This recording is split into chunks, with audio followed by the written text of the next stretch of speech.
Those were the days when hop was king, and the whole countryside was one great hop yard and beautiful. It was the hop that built many of the big farmhouses now abandoned. Many a farmer made the value of his farm out of a single good year's crop. When the time came for harvesting the crop, the air of the town became tense. The housewives became worried as all the help insisted on a week off to go hop picking. There were rumors of great camps of tramps in the woods about to raid the town. The police force of 2 men, one with one arm and the other with one leg, became worried and patrolled the town until 1 a.m. instead of the quitting at 11 p.m. as was customary.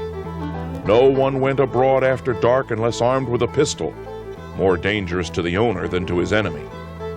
They were the halcyon days for the boys and young men who tiptoed about the town looking for the invaders and listening to the tales of the police patrol, one with a club and one with a lantern. The street lamps burned until 12 instead of being turned out at 11, and the whole atmosphere was one of suppressed alarm and excitement.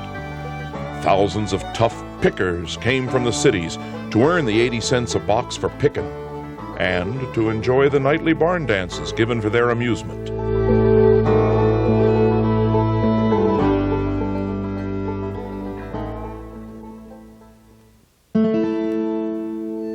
Throughout the 19th and early 20th centuries, hop growing in central New York was an important agricultural industry.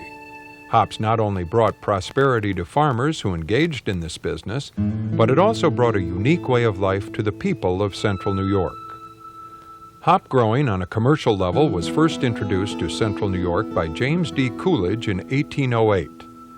Coolidge purchased a farm near the village of Bulkville in the town of Madison. Since hops were already being grown on a small scale in Madison, Coolidge was able to buy a number of hop roots from his neighbors to start his own hop yard.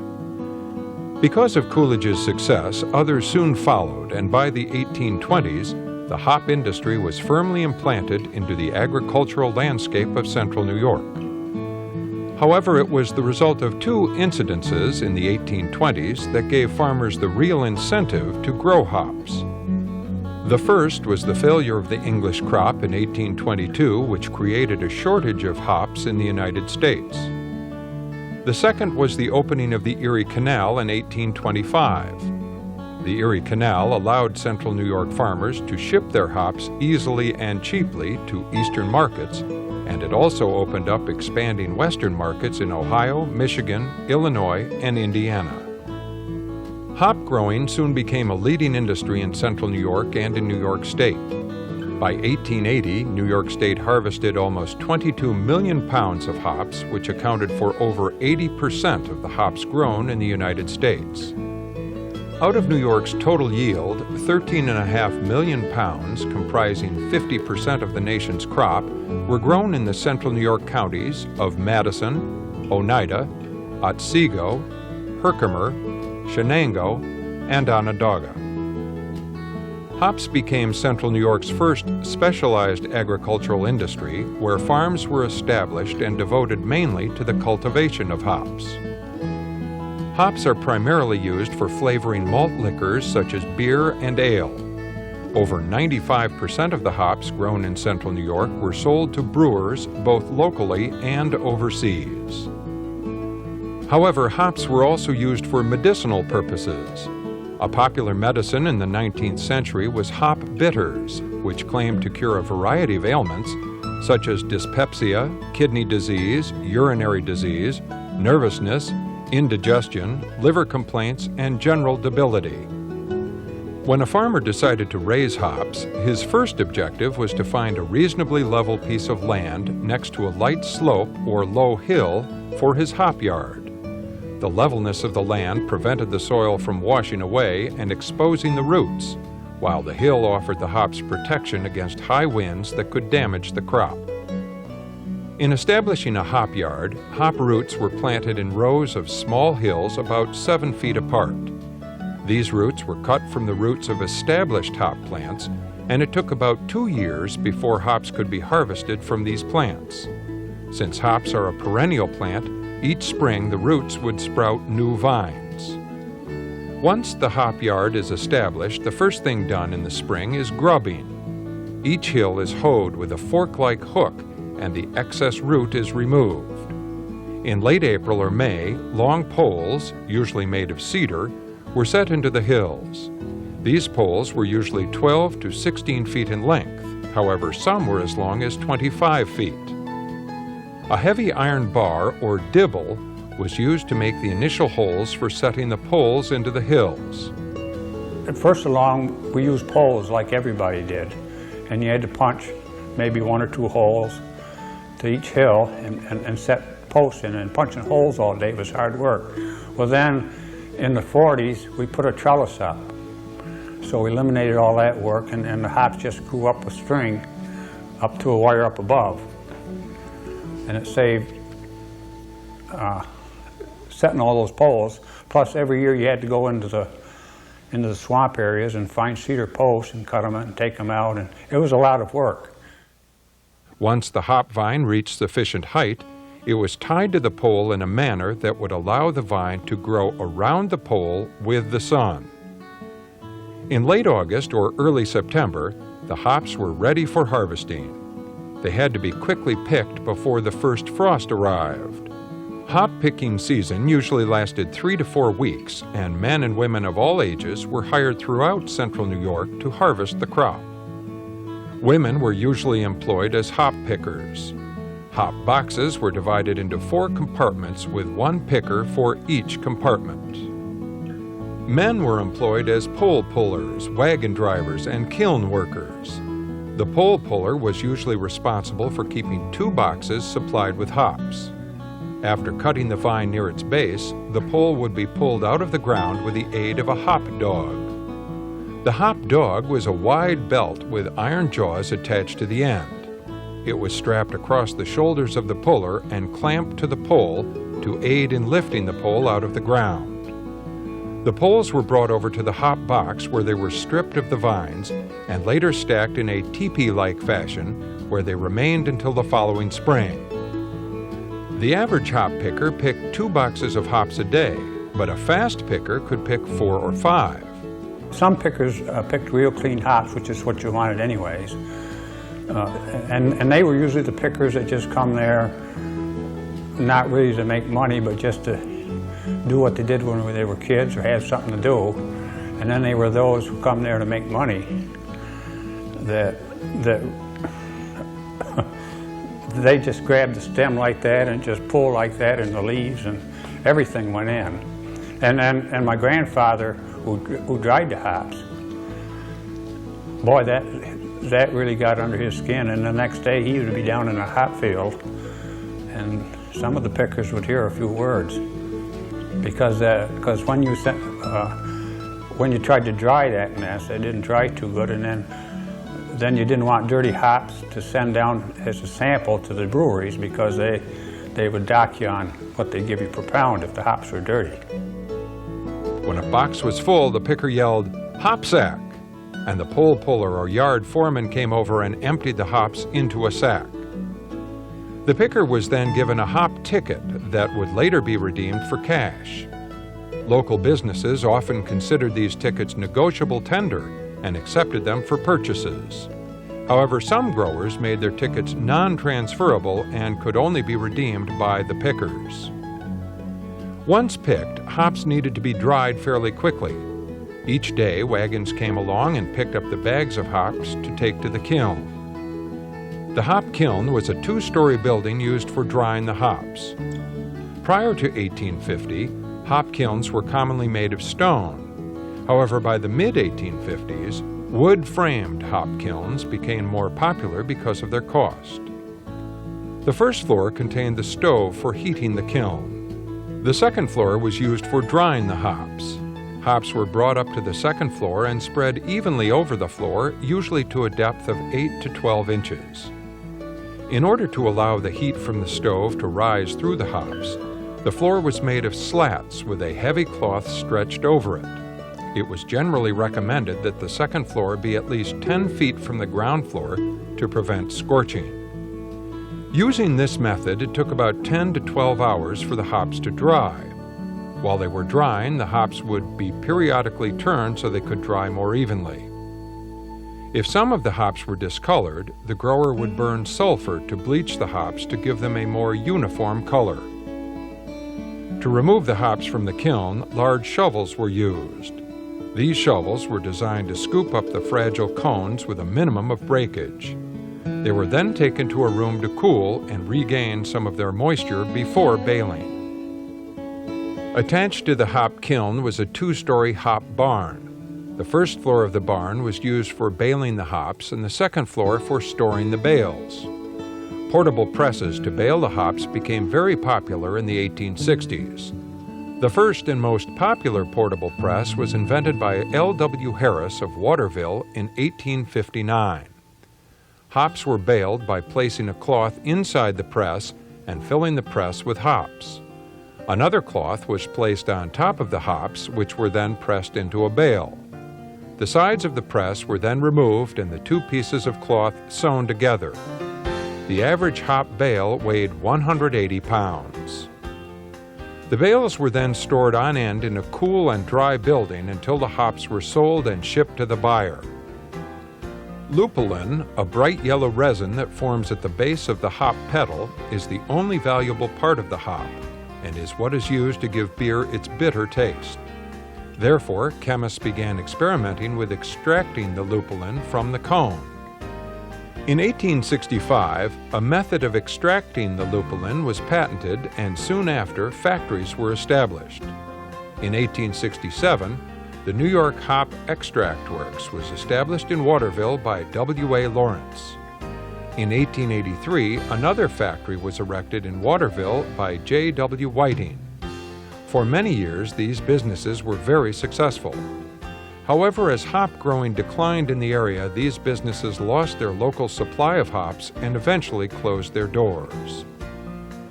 To the grower, hops offered the chance to make a significant amount of money in a relatively short period of time.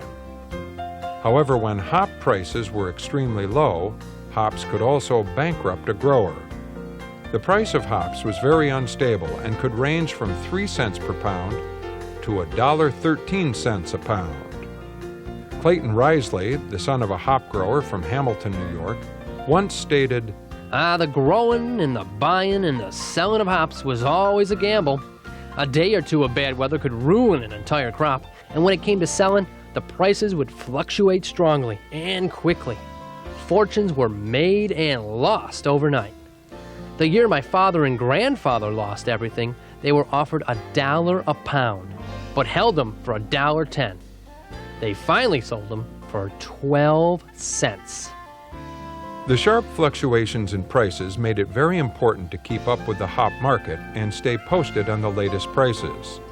Local newspapers gave a constant report of the current prices and on what area farmers were receiving for their hops.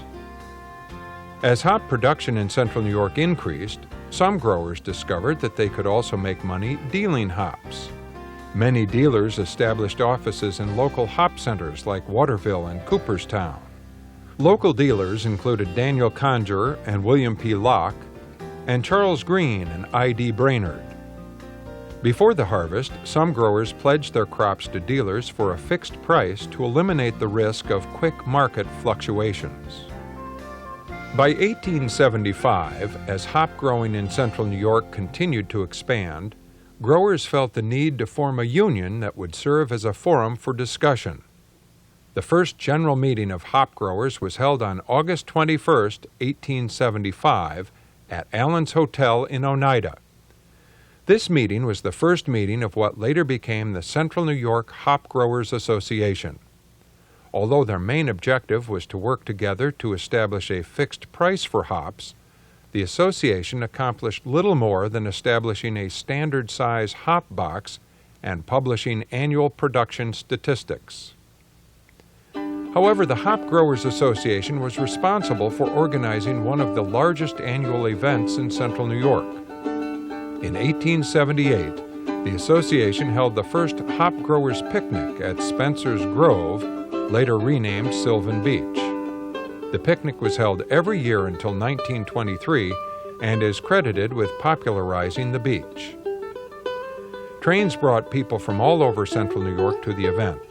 During the picnic's heyday in the 1890s and early 1900s, the picnic often drew crowds of 20,000 or more. Some estimates were as high as 35,000. Most of the people who came were not hop growers, nor did they care much about hops. They came for an enjoyable day of rides, games, music, dancing, swimming, boating, and fishing. Also, politicians and political candidates took advantage of the large crowds to give speeches and win over support.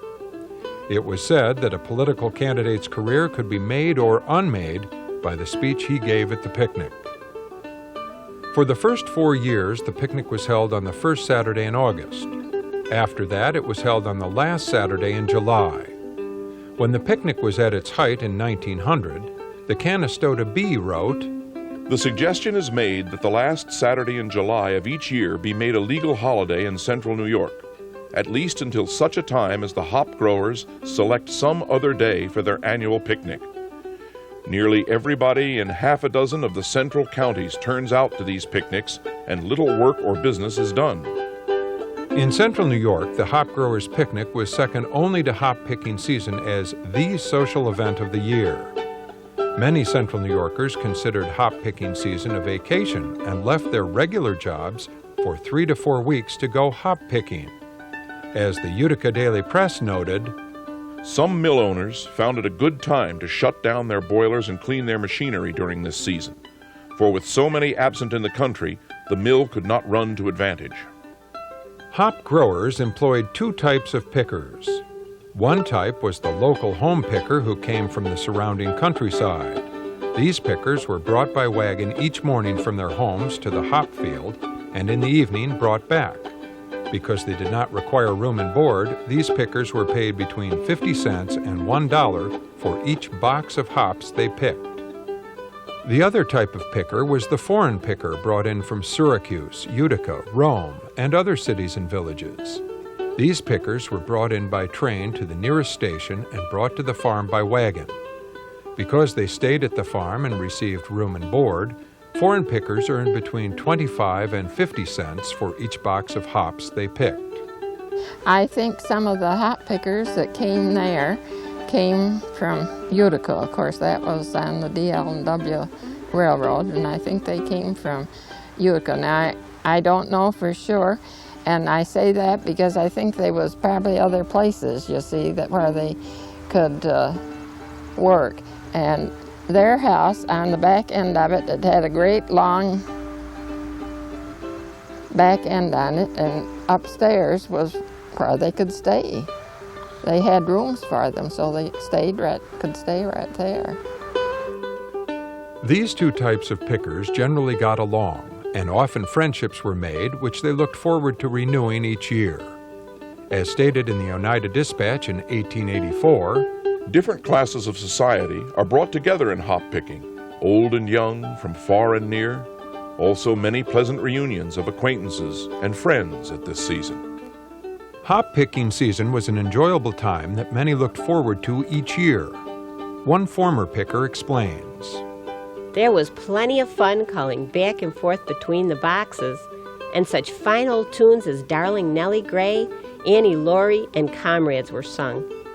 Often, the vines would twist around and form a loop or a rung known as a kissing bow. Let me tell you, there was plenty of fun until the man with the kissing bow caught and kissed his favorite girl. His name was Will Dix, and we all call him Uncle Dix. I don't know why, instead of Uncle Will. He came, and as he came along, he grabbed me and dumped me into that box. Well, I don't think I probably was more than 5 years old. And it scared the living daylights right out of me. And I cried and cried and cried. And I can't remember whether we ever got back to picking hops again or not. Hop picking was also a way for young people to meet, as expressed by another former hop picker who said, While there were some exceptions, the young people with whom I came in contact during hop picking were very fine people. There were many romances started in the hop yards. In the evenings, hop dances were held for the pickers both in town and on the farms until the early morning hours. One former hop picker remembers. In the evening, the fun began. There was singing and dancing. Many of us would go to town for a hop dance in the hotel or hall. And in some instances, hard liquor was indulged in. And then fights were numerous. Those were happy days. When not attending hop dances in the evening, many hop pickers visited the local taverns, spending whatever money they earned picking hops on liquor. In 1885, the Oneida Democratic Union described the following scene in Hamilton. The crowd of hop pickers in town Saturday evening was the largest of the season. They were an exceedingly thirsty gang and seemed to regard a liquor store or bar room in the same light that a Bedouin Arab does an oasis in the desert. After they had filled themselves with the cheering fluid, there was no end to the fun they had, kicking shins and punching each other's heads. Although most people who came to pick hops were decent people looking for some fun and excitement, hop picking season also brought the drifters and tramps to the area, which gave hop pickers a bad reputation. As the Oneida Democratic Union wrote in 1885, Each fall for the past 2 years, a rougher crowd has come among us than the year before, so that this season the climax has been nearly reached. I do not wish to be understood that all the pickers who came here this fall were persons of depraved morals, for such was not the fact, as there were many highly respectable people among them, but that the number of rough and disorderly ones was so great as to cause people to fear for their persons and property, and make many who are not naturally over-timid hesitate about going out alone after dark. even though the annual invasion of thousands of hop pickers was dreaded by the local people, the pickers were greatly missed during years of bad harvests. In 1886, when most of the crop was destroyed by lice, a local newspaper wrote, "The hop harvest has commenced, but we look in vain for the throngs of hop pickers which are usually to be seen on our streets at this season of the year. The failure of the crop will most likely prove a blessing in the long run, but for the present it is sorely felt, and no more by the growers than by the townspeople. The latter usually dread the coming of the swarms of hop pickers as they would a swarm of locusts. Yet there is scarcely a man, woman, or child among us who is not in some way benefited by the hop harvest. Many fields and our own businessmen find their trade materially improved, for although not all of the pickers usually brought here would make first-class missionaries, yet they leave a goodly share of their earnings with us, and must, during their stay, eat as well as drink. And as their numbers are very large, the grocers, butchers, and bakers find plenty of business in supplying food for their consumption. Now this is nearly all changed this fall. Our streets are as quiet as at any time since commencement, and the merchant's clerk finds leisure time to go to Sylvan Beach or some other place for the benefit of his health." Hop growing remained a leading agricultural industry in central New York until 1910, when a quick and steady decline began. A significant factor that led to this decline was competition from western states. Growers in California, Oregon, and Washington were able to grow more hops per acre at less cost than New York growers, making it hard for local growers to compete in the market. Also, the continued spread of blue mold throughout the region aided in the decline of hop growing in central New York. This disease stunted the growth of the hop cone, which lowered its quality and made it less desirable to brewers. To control the mold, farmers sprayed their fields with sulfur. However, this became an added expense to the farmer, and it failed to entirely check the mold. The continued spread of blue mold throughout the area forced many farmers out of the hop growing business. However, the final blow to hop growing was the arrival of Prohibition in 1920. Since over 95% of the hops grown in central New York were used for manufacturing beer, local hop growers lost their main market for their crop.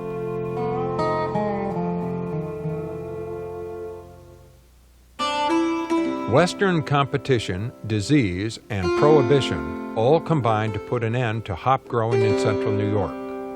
By 1920, hop growing was no longer a major industry in the region, and by 1930, hop growing was virtually extinct. Many hop growers either left farming or converted their farms over to dairying and vegetable growing. Hop growing is an important part of Central New York's history, not just because it brought prosperity to the farmers of this area, but also because it had an influence on the lives of many people in Central New York.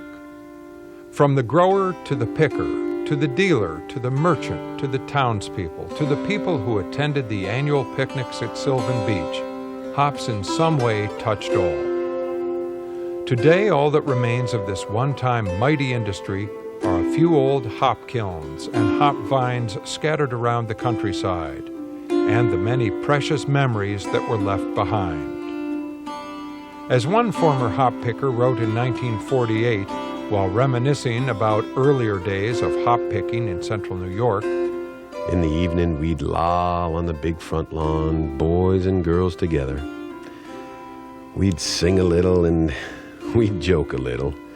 We'd watch the big harvest moon come up from behind the Madison County hills, and with her came romance and a vague yearning. And the glory of her coming was a trumpet to our spirits and a golden harp unto our souls. Ah, the hop fields have vanished now. The kilns and the storehouses have long fallen to ruin. The hop pickers of my time have, for the most part, vanished around the turn in the road. And only memory stays to tell the tales of an all-forgotten day. But tonight, that same shimmering moon will look down into the Devil's Punch Bowl, out there, just beyond old John Davis's hop farm.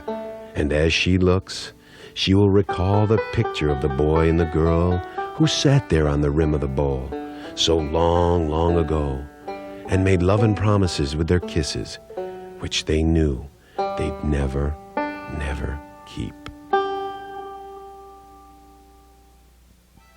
It is memories like this that helps keep the spirit of hops alive today and fascinates us as to how one agricultural industry became so influential in the lives of Central New Yorkers. Like no other industry in Central New York's history, hop growing created more than just a leading agricultural enterprise. Hops created a way of life. It was a time when it brought people together because you worked as a family unit, and at picking time, there was a lot of people there that neighbors and even some relatives that would come and help, that you got to know better, and it was sort of a traditional thing, yes. Although hop growing in Central New York died several decades ago, as long as we continue to preserve these memories that are left behind, we are assured that its spirit will continue to live on and remind us of an earlier time in Central New York when the hop was king.